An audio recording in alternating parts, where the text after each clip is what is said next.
Hi friends, आज आम देखा सुभद्रा योजना केमी फॉर्म फिलअप करवा एवं फॉर्म केउठु आनिबा केउंटी फॉर्म पकेबा से विषय में आपण मानकु स्टेप बाय स्टेप कहबी। यही फॉर्म संपूर्ण मागणार मिलूची एवं यह अंगनवाड़ी सेंटर मानक ही मिलूची। आपण माने सेठो कलेक्ट करि परिबे। देखंतु यह किपरि फिलअप करा जाए एवं यार केमिति मु आपनको स्टेप बाय स्टेप कहबी आ फिलअप कर मते देखौची आपण मानकु।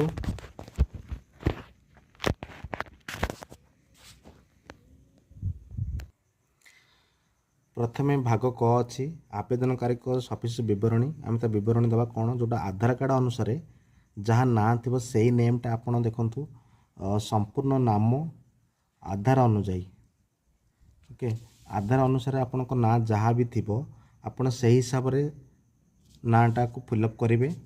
देखो मुझे फिलअप यहाँ आप इंग्लीश फिलअप करेंगे, ओडिया करेंगे। इंग्लीश भी किसी खराब ना, इंग्लीश आप रखिपारे।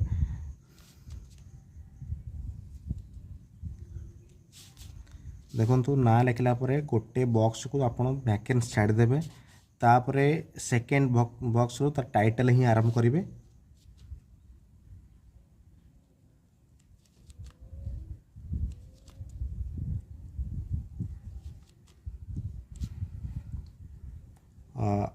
एटा एक्चुअली ना संपूर्ण आम फिलअप कर देचे। जदि आपंकर बड़ ना रहिबो, मिडिल नेम भी रहिबो, आपन गोटे गोटे करी बॉक्स छाड़ी मिडिल नेम लिखिबे। तापर मिडिल नेम सरला पर लास्ट नेम गोटे बॉक्स छाड़ी लिखिबे। जदि नेक्स्ट टाइम जदि आपन लेटर नाटा बड़ अच्छी ताहले आपन मध्य सेकेंड रो लिखिपारे। आधार नंबर को मु फिलअप कर देखो आधार संख्या 4 डिजिट नखा 12 डिजिट 12 डिजिट आप फिलअप करेंगे। गलापर ए स्वामी बा पिता नाम आधार अनुजाई आपण को आधार कार्ड रे जहाँ भी थाऊ से किसी मैटर करेनि, कारण स्वामी का ना थी ना पिता ना थी सेटा किसी आपन को किसी नेसेसरी ना। जदि स्वामी ना थी स्वामी ना ठीक करके लिखिपारे, ना पिता ना जब पिता ना आधार अनुसार लिखिपारे। यहाँ किसी बेसी आपन हड़बड़ हबार नहीं कि आधार सेंटर जाकि ना चेंज करके ये करे किसी आवश्यक पड़ूनी। ताले आपन कौन करेंगे, धन्य 3 नंबर पॉइंट को आम जा स्वामी और पिता नाम आधार अनुजाई। ओके जदि बा आपनकर स्वामी का ना अच्छे ताले भल कथा, पिता ना अच्छी भल कथा, किसी असुविधा नहीं। धर स्वामी अच्छा तो स्वामी को आपन ठीक करदे। ओके नहीं तो पिता ना ठीक करेंगे। देखो नेक्स्ट टाइम कौन करवा, देखो मुझे पिता बा स्वामी को नाम आधार अनुसार जहाँ अच्छी मुझे फिलअप कर देछि। जदि आप स्वामी का ना अच्छी स्वामी को अनुसार ठीक करके ना लिखिदेवे, पिता का ना अच्छी पिता का ना भी लिखे, किसी असुविधा नहीं। जन्म तारीख कौन अच्छी आधार कार्ड अनुसार जन्म तारीख फिलअप करदे। जन्म तारीख हूँ आम 4 नंबर जन्म तारीख। जन्म तारीखटा भी फिलअप कर देछि, जोटा कि आधार कार्ड अनुसार जन्म तारीख फिलअप करेंगे, आपको सुविधा हम। आ सेकेंड रे 5 नंबर वर्ग आसुची चिन्ह मारतु। आपड़ साधारण होते कौन जेनराल मारे बा अनुसूचित जाति एससी बीसी अनुसूचित जनजाति माने एससी ओबीसी ये सब एससी एसटी आउ शारीरिक भिन्नक्षम जब आप छोटा केम्पा बा ये सब जो आमर ये सब जो देते भिन्नक्षम लोक ताले आपन हैंडिकैप्ट से हाँ करेंगे। यदि ना तो किसी आवश्यक ना से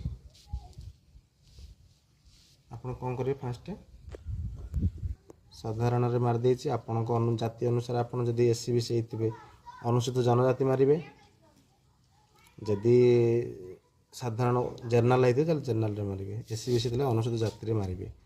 तापर 7 नंबर आम जी 6 नंबर को आधार संयुक्त मोबाइल नंबर। तापर आम एवं आधार संयुक्त मोबाइल नंबर को मो मोबाइल नंबर फिलअप कर आपको देखा जोटा कि आपण आधार कार्ड रे लिंक थी। ओटीपी आपन पाइपर अप्लाई कलापर ओटीपी आसपार आप से नंबरटा ही देवे। देखो मुझे मोबाइल नंबर टाइप कर देछि मोबाइल नंबर टाइप करदे जदि आपन विकल्प मोबाइल नंबर अच्छी ताल देबे नदेले भी चलिबो किसी असुविधा नहीं किंतु यदि बा अच्छी आपन देई परिबे।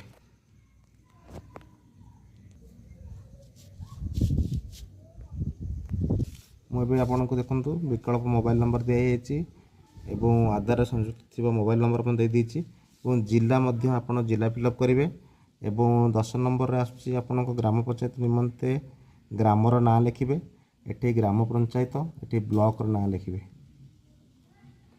तापर 10 नंबर 11 नंबर आसला सहरांचल निमंते वार्ड नंबर कौन आपंकर अच्छी वार्ड नंबरटा पकेबे यहीपरि भाव में सहर नगर ग्राम जोड़ा थी आपड़ से हिसाब से गाँ गाँ लिखे कि सहर सहर नगर ये करेंगे तापर आधार यही गोटे मेन लोक ये सब भूल भाल करती यही 12 नंबर रे कौन करती लोक मैंने कौन करती अकाउंट नंबर लिखि दिखती ये आज्ञा अकाउंट नंबर मागिनी से आधार सक्षम संचय खाता थी बैंक माने आधार को जो लिंक हो माने आधार कार्ड देखिए जो आप अकाउंट ओपन करेंगे एबे तो साधारणतः आधार कार्ड ना अकाउंट खोली होनी से आप आधार कार्ड जो कौन बैंक अकाउंट खोले आधार कार्ड निहाती दरकार तेणुक आधार कार्ड जो अकाउंट लिंक थी मैं माध्यम दे खोलते से बैंक नाटा लिखे ताल देखे आप देखे दूँ स्टेप बाय स्टेप करी देखु मुझे जिलार ना लिखिदे आप यहीपरि फिलअप करेंगे 10 नंबर ग्राम पंचायत निमंते ग्रामर ना एवं तापर आसीगला ग्राम पंचायत पंचायत ना लिखिए तापर ब्लॉक लिखिए तापर सहरांचल निमंते वार्ड नंबर लिख वार्ड रे आप ये बास कर अर्बन लोकल बॉडी से आपन किसी आवश्यक नहीं तापर सहर नगर जदि विलेज ये विलेज लिखिए गाँ जदि सहर लोग सहर लिखिए सहर नगर विलेज आप जोटा रोते चूज करेंगे ये आधार संचय खाता थी बैंक नाम आपणकर जो कौन बैंक होर ग्राम बैंक हो ना ओवरसीज बैंक हो SBI बैंक हो आपण से बैंक ना लिखिए शाखार ना लिखिए बस एतिक आपण नेक्स्ट आम फर्मर नेक्स्ट फर्दर को जीवा देखा या कौन कौन आम करा पड़ो मुझे देखा कारण ये वीडियोटा आप लॉन्ग हो पारे किंतु बहुत हेल्पफुल आप देखो स्टेप बाय स्टेप देखला आप सब किसी क्लीयर हो पारे देखो मुझे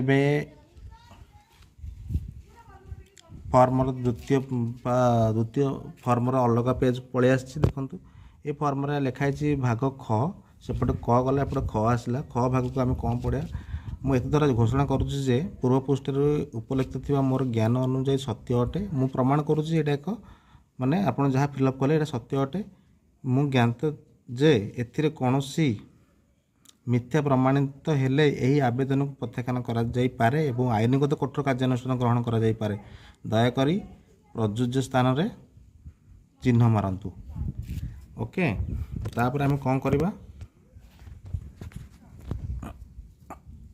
देखो आमर फास्ट स्टेप हूँ मु ओडिशार बासिंदा अटे हाँ मु ओडिशार बासिंदा अटे ताले आपण ठीक करवा सेकेंड लिखाई 1 जुलाई 2024 सुधा मोर बयस 21 वर्ष कि ताठार अधिक 60 वर्ष कम अटे यहाँ भी ठीक मध्य मु कौन सी राज्य कि केंद्र सरकार योजना अधीन में मासिक 1.1500 टंकार अथवा उद्धृत कि वार्षिक 18,000 टंकार आर्थिक सहायता राशि पाऊना यहाँ भी ठीक अटे जोटे जो आप पाथे लिखे न पाथे ताल यहाँ मारिदेवे आम किसी आर्थिक सहायता पाऊना मु कि मो परिवार कौन सदस्य वर्तमान कि पूर्वतन सांसद MP कि विधान सदस्य नुहति आमर कि विधानसभा सांसद ना कि MP नुहति से यहाँ ठीक करदेवे मु कि मो परिवार कौन सदस्य आयकरता नुहति ठीक कथा यहाँ कारण जो 10 लाख ऊपर को था से आयकर ये करते मु कि मोर परिवार कौन सदस्य कौन सहरांचल स्थानीय कि पंचायत अनुष्ठान कि जड़े कर्मचारी जनप्रतिनिधि नुहति ओके वार्ड मेंबर हो कि सरपंच हो मु कि मोर परिवार कौन सदस्य भारत सरकार कि राज्य सरकार कौन अंडरटेकिंग अथवा कौन अंडरटेकिंग अथवा क्यों स्थानीय संस्था ଅର୍ଥ ବିଭାଗର ନିୟମିତ ସଂସ୍ଥା କାର୍ଯ୍ୟକାରୀ ଚୁକ୍ତିଭିତ୍ତିକ କର୍ମଚାରୀ ଭାବେ ନିଯୁକ୍ତ ନାହାନ୍ତି ବା କୌଣସି ଗଭର୍ଣ୍ଣମେଣ୍ଟ ସଂସ୍ଥା ହେଉ ବା ଚୁକ୍ତିଭିତ୍ତିକ ଯେଉଁ ଏସବୁ ଜିନିଷ ସଂସ୍ଥାରେ ଯଦି କାମ କରୁଥିବେ ତାହେଲେ ଆପଣ ମାରିବେନି। ଯଦି ନାହାନ୍ତି ତାହେଲେ ଆପଣ ଠିକ୍ ମାରିଦେବେ। ମୁଁ କି ମୋର ପରିବାର କୌଣସି ସଦସ୍ୟ ଭାରତ ସରକାର କୌଣସି ସରକାରୀ ବିଭାଗ ବା ଏଇଟା ଗଭର୍ଣ୍ଣମେଣ୍ଟ ଏମ୍ପ୍ଲୟି ଯଦି ଆସନ୍ତି ତାହେଲେ ମାରିବେନି। ଯଦି ଗଭର୍ଣ୍ଣମେଣ୍ଟ ନଥିବେ ତାହେଲେ ମାରିଦେବେ। ନାଇଁ ମୁଁ ନାହିଁ ବୋଲି। ମୋର କି ମୋର ପରିବାର କୌଣସି ସରକାରୀ ସଦସ୍ୟ 5 ଏକରରୁ ଅଧିକ ଜଳସେଚିତ ବାସ୍ ଆମର 5 ଏକରରୁ ଅଧିକ ଜଳସେଚିତ କିମ୍ବା 10 ଏକରରୁ ଅଧିକ ଅଣଜଳସେଚିତ ଜମି ନାହିଁ। ହଁ ଠିକ୍ ଅଛି, ଏଇଟା ବି ମାରିଦେବେ। ନାହିଁ ଯଦି ମାରିବେନି। ଯଦି ଅଛି ଯଦି ମାରିବେନି। ଯଦି ନାହିଁ ଲେଖିଛି ନାହିଁ ଯଦି ମାରିବେ। ମୋର କି ଆମର ପରିବାର କୌଣସି ସଦସ୍ୟ 4 ଚକିଆ ଯାନ ବା 4 ଚକିଆ ଯାନ ନାହିଁ ବା ଟ୍ରାକ୍ଟର ହେଉ ବା ମିନି ବସ୍ ହେଉ ଛୋଟ ବାଣିଜ୍ୟ ଯାନ ଏସବୁ ନାହିଁ ସାମ୍ନା ହାଲୁକା ମାଲବାହୀ ଯାନ ବ୍ୟତୀତ ତାହେଲେ ନାହିଁ ଯଦି ତାହେଲେ ଠିକ୍ ମାରିବେ ନାହିଁ ମୋର। ତାପରେ ଏଇଟା ମାରିବେ ମୋର ପରିବାର ବାର୍ଷିକ ଆୟ 2.50 ଲାଖ ବା 2.5 ଲକ୍ଷ ଟଙ୍କା ବାର୍ଷିକ ଆୟ ନାହିଁ, କେବଳ 2,25,000 ଟଙ୍କାରୁ କମ୍ ଅଛି। ଯଦି ଲକ୍ଷ ଟଙ୍କା ବର୍ଷକୁ ଆୟ ତାହେଲେ ଆପଣ ବି ଠିକ୍ ମାରିଦେବେ। ଆଉ ଯଦି 3 ଲକ୍ଷ ମାସକୁ 4 ଲକ୍ଷ 5 ଲକ୍ଷ ଇନକମ୍ ଅଛି ତାହେଲେ ଆପଣ ଠିକ୍ ମାରିବେ ନାହିଁ। ଯଦି ଆପଣଙ୍କର 2 ଲକ୍ଷ ଟଙ୍କାରୁ କମ୍ ଇନକମ୍ ଅଛି ତାହେଲେ ଆପଣ ଠିକ୍ ମାରିବେ। ଏବେ ଏଇ ଫର୍ମ ପୁରା ପୂରଣ ସରିଲା ପରେ ଆପଣ ସେଇ ବା CSC ବା ମୋ ଜନସେବା କେନ୍ଦ୍ରକୁ ଯାଇକରି ଆପଣ ଏଇଟାକୁ ସେଠି ଗଲା ପରେ ସେ ଆପଣଙ୍କୁ ପ୍ରୋସେସ୍ ୱାଇଜ୍ ବତେଇ ଦେବେ କ'ଣ କରିବାକୁ ପଡ଼ିବ। ଏ ଭିଡ଼ିଓ ବହୁତ ଲମ୍ବା ଅଛି। ତାପରେ ଆପଣମାନେ ଦେଖନ୍ତୁ ଭାଗ କ ବି ପଡ଼ିବ। ଏଥି ବ୍ୟତୀତ ମୁଁ ନିମିତ୍ତ ପାଇଁ ସମ୍ମତି ଜଣାଉଛି। ଆପଣ ସମ୍ମତି ଜଣାଉଛନ୍ତି କ'ଣ ଇଏ କରିବେ। ସେ ମୋର ପ୍ରମାଣକରଣ ମାନ୍ୟତା ପାଇବା ପାଇଁ ମୋର ଆଧାର ନମ୍ବର ଜନସଂଖ୍ୟା ହାସଲ ନିମନ୍ତେ ମୁଁ ଓଡ଼ିଶା ସରକାରଙ୍କ ଅନୁମତି ପ୍ରଦାନ କରୁଛି। ଓକେ, ଆପଣ ପଢ଼ିବେ ଏ ବିଷୟରେ ଆପଣ ଜାଣିପାରିବେ। ଏବେ ଫର୍ମର ଫିଲ୍ଅପ୍ ପୁରା ସମ୍ପୂର୍ଣ୍ଣ ସରିଯାଇଛି। ଦେଖନ୍ତୁ ମୁଁ ଆପଣମାନଙ୍କୁ ଏଇ ଷ୍ଟେପ୍ ବାଇ ଷ୍ଟେପ୍ ବତେଇ ଦେଲି। ତାପରେ ଆପଣମାନେ ଦେଖନ୍ତୁ, ଏଇ ଭିଡ଼ିଓ ଦେଖିଲା ପରେ ଆପଣମାନେ ସବୁ କିଛି ଜାଣିପାରିବେ। ଧନ୍ୟବାଦ।